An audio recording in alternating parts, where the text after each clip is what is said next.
The profile of this distinguished gentleman is so long that if we do not cut it short, it will take a long time. So I'm going to read an abridged version of that. A distinguished industrialist and visionary entrepreneur who has significantly advanced critical sectors of the Ghanaian and West African economy, including mining, construction, manufacturing, transportation, and agriculture. Through his pioneering venture, most notably Engineers and Planners Company Limited, Jata Cement, Man Bosch Ghana Limited, and Asuchare Poultry Farms, he has built thriving indigenous enterprises that generate thousands of direct and indirect jobs. It strengthens local content and drives industrial and economic growth across the region. Through the Ibrahim Mahama Foundation and the Joyce Tamaklo Cancer Foundation, he has also demonstrated unwavering commitment to social development and community empowerment through initiatives in healthcare, education, disaster relief, and cancer awareness.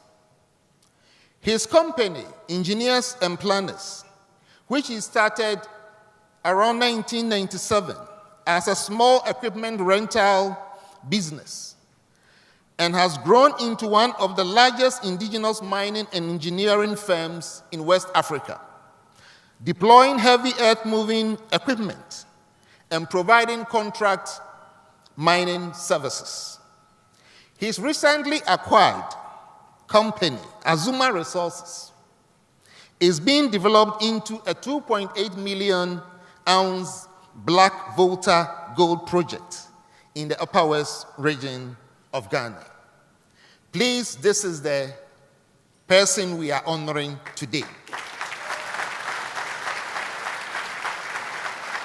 And I will invite the council chair, Professor Mrs. Goski Alabi, to confer the degree.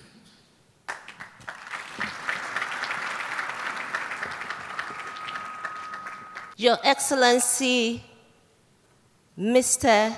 John Dramani Mahama, congregation, by the powers vested in me, I, chairperson of the University of Mines and Technology, do hereby confer on you, Mr. Ibrahim Mahama, Doctor of Science, DSc honoris causa. Please accept our warmest congratulations.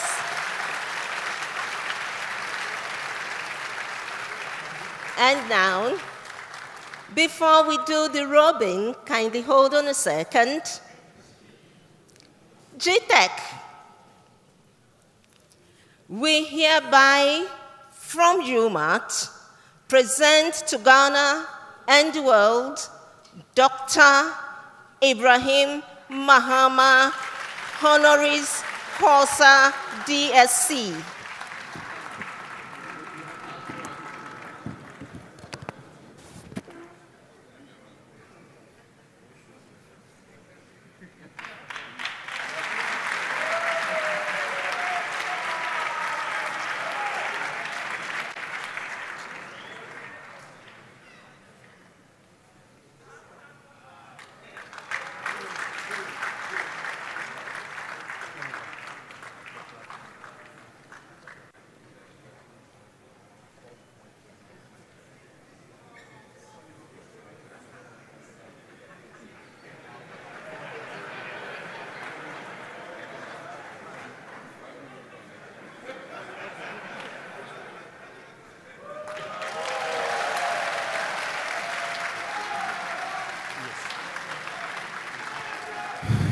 So the council chair will present to him a plaque to signify the new honor.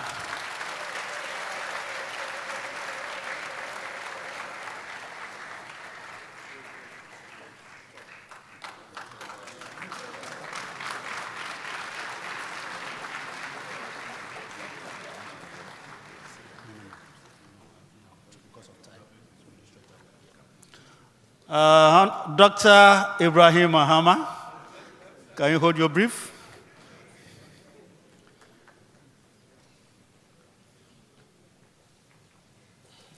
His Excellency, ladies and gentlemen, I present to you Dr.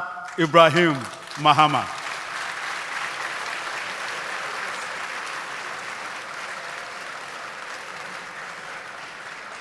Dr. Ibrahim Mahama will give us a brief speech.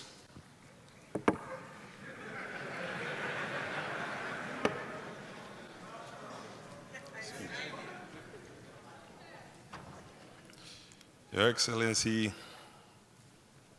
the President of the Republic of Ghana, John Dramani Mahama, the distinguished guest, Chancellor, Vice President, Chancellor, members of your University Council, esteemed faculty, members of state, my minister,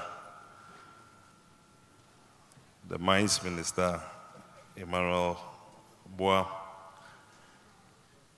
and all protocol observed.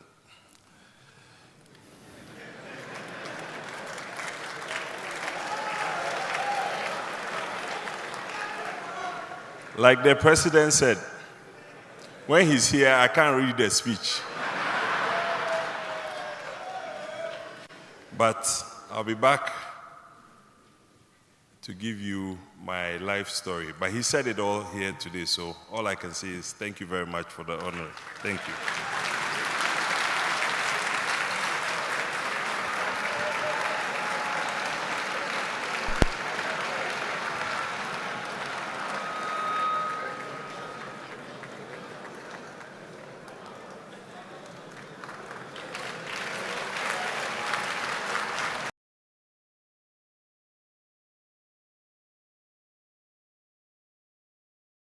Vibrant Media.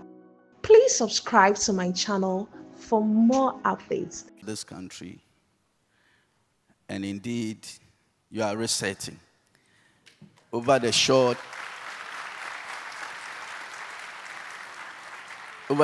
period of 1 year, Ghanaians are feeling the effect of your very good policies.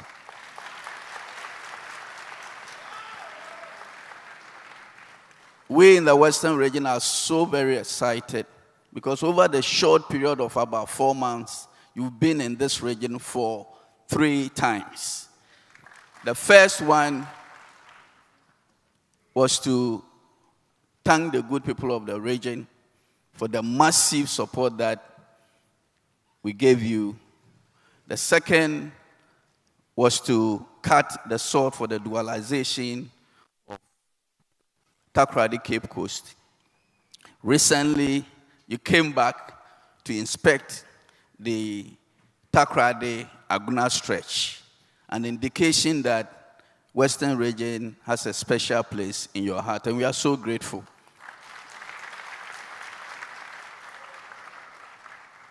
On behalf of the good people of the region, once again, I welcome you. Ladies and gentlemen, with a very big round of applause, shall we rise as we welcome His Excellency, the special guest of honor, to the podium. Thank you very much.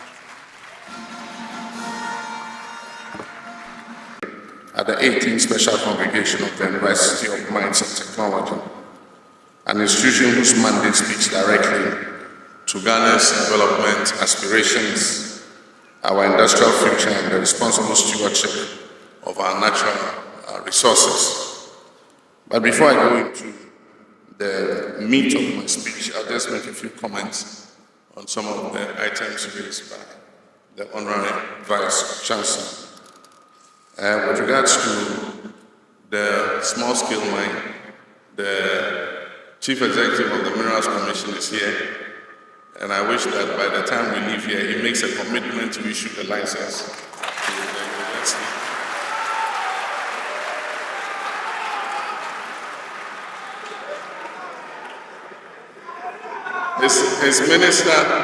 His minister is also here, so I expect the minister to direct him to issue that license for two reasons. One, we can make it a model small-scale mine, not only for instruction of students of the university, but also to bring licensed small-scale miners to come and learn how mining is done.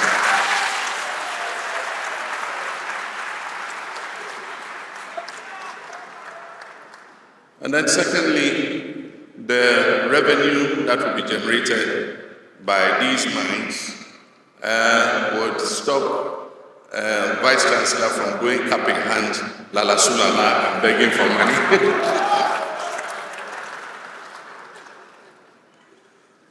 The next one is on the Center for the Mining Museum and Mining Research. It has stalled because of a changing mandate. The Minerals Income Investment Fund, several of the royalties that used to accrue to that fund have been moved by the Ministry of Finance into what we call the Big Push program. And so they don't have the same volume of resources that they were receiving. And so, like the Vice Chancellor said, we will work to seek alternative funding so that we can finish that center in the shortest possible time.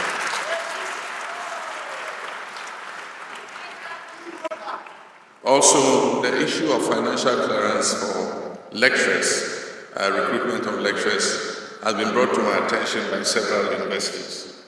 And the Minister of Finance attention has been drawn to it. And so I'm sure that soon he's going to make an omnibus clearance for universities, and then he will allocate the numbers to the various institutions. Because of financial hardship or structural exclusion. This commitment has informed initiatives such as the No Guarantor Student Loan Scheme, the No Fee Stress for first-year students in public tertiary institutions, the Free Tertiary Education for Persons with Disability, and the Student Loan Plus program, which supports continuing students by covering the cost of academic user fees. These interventions are deliberately designed to expand access, promote equity, and democratize opportunities across our tertiary educational space. Ladies and gentlemen, while access is essential, it is not sufficient on its own. The accurate measure of a strong tertiary system lies in the quality of educational outreach, innovation, and the digital transformation of teaching and learning. Our universities must produce graduate students like UMaT. My vision for tertiary education is clear. Our universities must become engines of problem solving, innovation, enterprise, and national service. Government is therefore strengthening university and industry linkages to ensure that teaching and research translate into practical solutions for economic growth. We're encouraging the commercialization of research outputs, centers of excellence, and partnership that supports industrial competitiveness.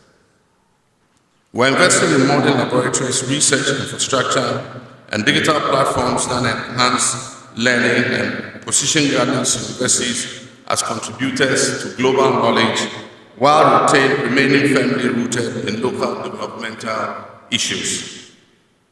Another issue close to my heart is youth empowerment. Ghana's youthful population is our greatest asset. Still, it will only become a demographic dividend if our educational system equips our young people with the relevant skills, entrepreneurial capacity, and a strong work ethic. And this is why the government continues to promote experiential learning, internships, startup, incubation, and innovation ecosystems within tertiary institutions.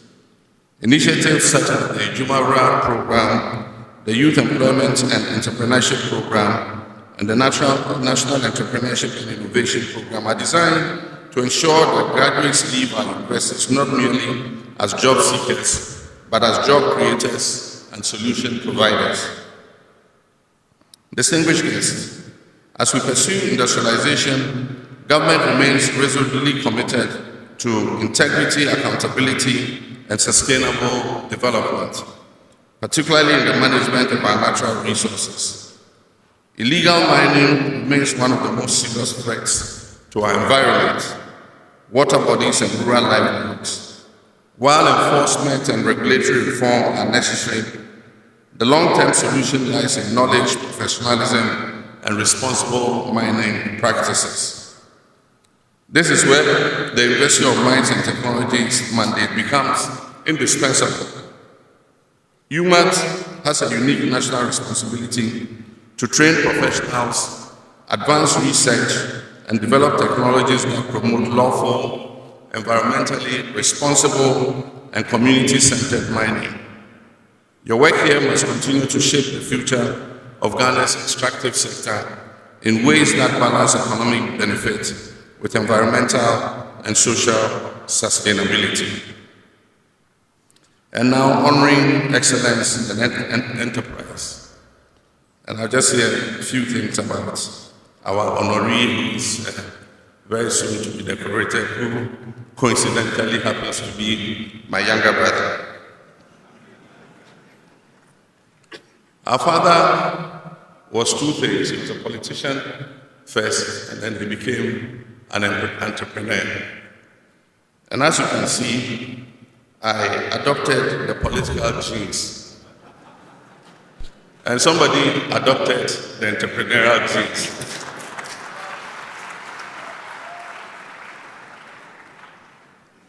And so, recently, my younger brother Ibrahim was called to speak at an event. And he said, I can't talk like my senior brother, but I can do many things better than him. And I agree with him because me, I can talk. But money goes farther than talk. Media. Money can do everything. Please so subscribe when he says he can do many things better than me, updates. it means Sikaya Moja. But I'll tell you a bit about Ibrahim. At one point when our father was in exile, one of his political exiles, Ibrahim and some of the younger siblings were sent away to England to continue school, and also to keep them out of trouble in Ghana. Ibrahim, from when he was young, had an interest in any machine. And so if you give him a toy, he will, by the next day, have dismantled it to see what makes the toy move. And so he has an interest in aeroplanes, he has an interest in motorcycles, he has an interest in cars, but above all, he has an interest in heavy, earth-moving machine, engineering machines. And so in England, he continued to pursue that interest. And it led him to meet a partner who was also a contractor, I think an Irish contractor, who was down on his luck and was virtually bankrupt. And so Ibrahim convinced him, let's take a few bulldozers and excavators to Ghana, and we can start renting them to the mines, and we'll make some good money. And so they came together and formed engineers and planners. At that time, no Ghanaian company was allowed to work directly as a subcontractor to the big mining companies. It was Australian, Canadian, expatriate companies that used to get the contracts from the big mining companies. And then they would subcontract little parts of it to the pioneers like Ibrahim and Co. And so he began by doing subcontracts for AMS, African Mining Services, and he proved so good at the work he was doing that gradually they recognized that he could not only deliver on budgets, but also deliver on time. And so he opened that space for the first indigenous Ghanaian mining company to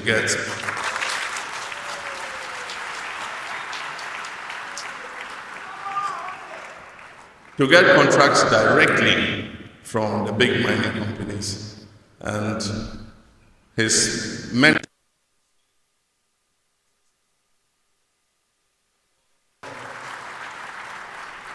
I call him Ibrahim, Tom and Jerry, because you can't see one without seeing the other. And so gradually he built his name in the mining sector, and today is the biggest mining subcontractor. If not only in the whole of West Africa, maybe in Africa. And he has built himself by dint of hard work. I've cut him no advantages, as some people want to say. And indeed, he himself will confess that he normally has a harder time when I'm president than when I'm in opposition. Because when I'm president, if he gets any advantages, they'll say, oh, because his brother is president. And so I make sure he follows the rules. And so his company has advanced by leaps and bounds in times that I've been out of office. And I believe that now he's reached the stage where the company is resilient and can withstand any shocks. They have the Blackwater resources and are about to start the first 100% indigenously owned gold mine in Ghana.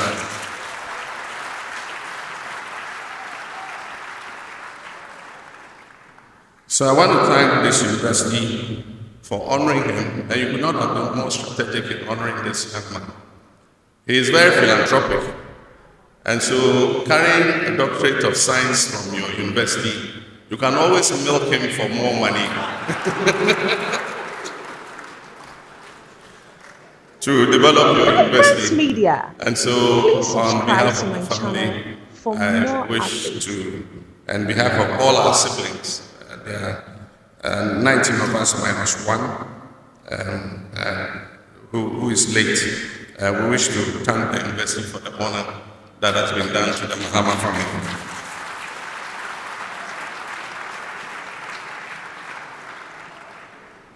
And now to our graduates and students of UMaT.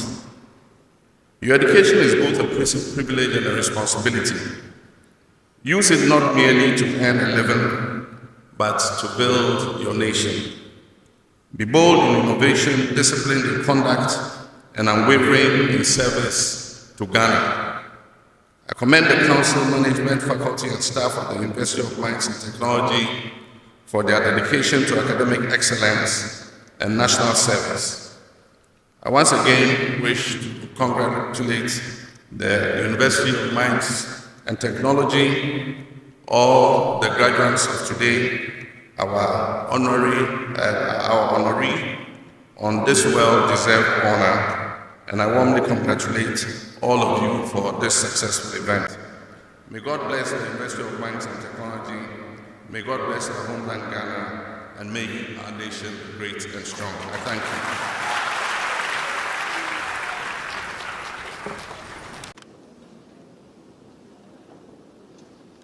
University does not take your presence and honor you have done us today for granted at all. We know that you had to squeeze time out of your very busy schedule to join us here all the way from Accra. We say, may the good Lord continue to bless you, and thank you very much for coming. And now, Mr. President, with your permission, sir, by the powers vested in me by the Council of the University of Mines and Technology, I, Professor Mrs. Goski Alabi, Chairperson of the University Council, do hereby declare the Assembly duly constituted. Thank you all very much. His staff in all categories are here. All the staff of EMP and other companies belonging to Dr. Ibrahim Mahama. Shall we kindly see you? Kindly rise for us to see you. Great. Thank you so much. God bless you for coming. We'll continue with the conferment of degrees. Vibrant Media, please subscribe to my channel for more updates.